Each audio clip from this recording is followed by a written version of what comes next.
යාළුවනේ ඔයාලත් YouTube TikTok කරන කෙනෙක්ද? නැත්තං ට්‍රැවල් කරන්න, ව්ලොග් කරන්න, ලස්සනට වීඩියෝස් කරන්න ආසම කෙනෙක්ද? එහෙනම් අද මම ඔයාලට අරගෙන ආවේ දැනට ලෝකයේ තියෙන සාක්කුවේ දාගෙන යන්න පුළුවන් සුපිරිම කැමරාව වෙන DJI Osmo Pocket 4 එක ගැන සම්පූර්ණ විස්තරයක්. කට්ටියම දන්නවනේ කලින් ආපු Pocket 3 එක ලංකාවේ වගේම ලෝකෙම කොච්චර ට්‍රෙන්ඩ් වුණාද කියලා. ඉතින් මේ අලුතින්ම ආපු Pocket 4 එකේ මොනවද තියෙන අලුත් ෆීචර්ස්?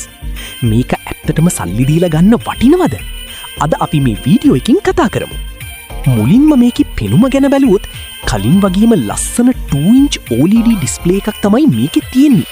හැබැයි මේ ඩිස්ප්ලේ එක කලින්ට වඩා ගොඩක් දීප්තිමත්. ඒ කියන්නේ තද අවුවිඩි වුණත් ස්ක්‍රීන් එක සුපිරියටම පේනවා. ඊළඟ ලොකුම වෙනස තමයි මේකේ අලුතින්ම ෆිසිකල් zoom බටන් එකක් දීලා තියෙනවා. ස්ක්‍රීන් එක ටච් කර කර දඟලන්න ඕනේ නැහැ. මේ බටන් එකකින් කෙලින්ම 4K quality එකකින්ම zoom කරගන්න පුළුවන්. ඒ වගේම අපිට ඕන විදියට සකස් කරගන්න පුළුවන් කස්ටම් බටන් එකකුත් මේකට එකතු කරලා තියෙනවා. තවත් සුපිරිම ආරංචියක් තමයි මේ කැමරාව ඇතුළෙම 107 GB ක ඉන්ටර්නල් ස්ටෝරේජ් එකක් එනවා. ඉතින් දවසක SD කාඩ් එක ගෙදර දාලා ආවත් බය වෙන්න දෙයක් නැහැ. මේකින්ම වීඩියෝස් රෙකෝඩ් කරගන්න පුළුවන්. දැන් බලමු හැමෝම බලාගෙන ඉන්න වීඩියෝ ක්වොලිටි එක ගැන. මේකේ තියෙන්නේ 1 ඉන්ච් සෙන්සර් එකක් වුණාට මේක සම්පූර්ණයෙන්ම අලුත් අප්ග්‍රේඩඩ් සෙන්සර් එකක්. මේකේ 14 ස්ටොප්ස් ඩයිනමික් රේන්ජ් එකක් තියෙන නිසා ඉර පායන වෙලාවට හෝ බහින වෙලාවට ගන්න වීඩියෝස් වල හයිලයිට් සහ ෂැඩෝස් සුපිරියටම බැලන්ස් කරනවා. ඒ විතරක් නෙමෙයි රෑට වීඩියෝ කරන අයට මේකේ ලෝ ලයිට් මෝඩ් එක පට්ටම විදියට අප්ග්‍රේඩ් කරලා තියෙනවා. සාමාන්‍ය වීඩියෝ 4K 60 fps වෙනකම් සහ vertical shorts reels video 3K වෙනකම් ගන්න පුළුවන්. හැබැයි මේකේ ස්ලෝ මෝෂන් කරන අයට නම් මරු. මොකද 4K 240 fps වෙනකම්ම දැන් ස්ලෝ මෝ වීඩියෝස් ගන්න පුළුවන්. ෆෝටෝස් ගන්නවා නම් මෙගාපික්සල් 37ක් වෙනකම් මේකේ ක්වොලිටි එක වැඩි කරලා තියෙනවා. ව්ලොග් කරන අයට තියෙන ලොකුම ප්‍රශ්නයක් තමයි කැමරාවේ ෆෝකස් එක යන එක. හැබැයි Pocket 4 එකේ තියෙන Active Track 7.0 නිසා ඔයා ගහක් හෝ කණුවක් පිටුපසින් ගියත් කැමරාව ඔයාව මඟ හරින්නේ නැතුව දිගටම ට්‍රැක් කරනවා. තවත් සුපිරිම අප්ග්‍රේඩ් එකක් තමයි මේකේ බැටරිය.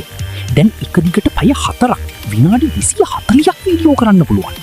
ඒ වගේම විනාඩි 18ක් වෙන කෙටි කාලයකින් 180ක් වෙනකම් ෆාස්ට් චාර්ජ් කරගන්නත් පුළුවන්. රෑට ව්ලොග් කරන අයට මේකට මැග්නටික් ක්‍රමයට සවි කරන්න පුළුවන් ෆිල් ලයිට් එකක්, අමතර ලයිට් එකක් අලුතින්ම හඳුන්වා දීලා තියෙනවා. මේකට වෙනම චාර්ජ් කරන්න ඕනේ නැහැ. කැමරාවෙන්මයි පවර් ගන්න. ඉතින් හැමදේම හොඳයි. හැබැයි මේකේ පොඩි අඩුපාඩු දෙක තුනකුත් තියෙනවා. එකක් තමයි Pocket 3 එකේ තිබ්බ ආධුනික අයට කලර් ග්‍රේඩ් කරන්න ලේසි D-Log M කලර් ප්‍රොෆයිල් එක මේකෙන් අයින් කරලා Pro අයට විතරක් ගැලපෙන D-Log විතරක් ඉතිරි කරපු එක. අනික කලින් ආපු පහසු හાર્ඩ් කේස් එක වෙනුවට මේවර ලැබෙන්නේ ටිකක් ලොකු සොෆ්ට් බෑග් එකක්.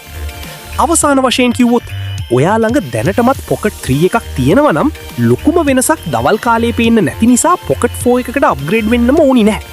හැබැයි ඔයා අලුතින්ම vlog කරන්න, travel කරන්න සුපිරිම quality සාක්කුවේ දාගෙන යන්න පුළුවන් කැමරාවක් හොයනවා නම් 2026 වසරේ ඔයාට ගන්න තියෙන හොඳම ඔප්ෂන් එක තමයි මේ DJI Osmo Pocket 4 එක.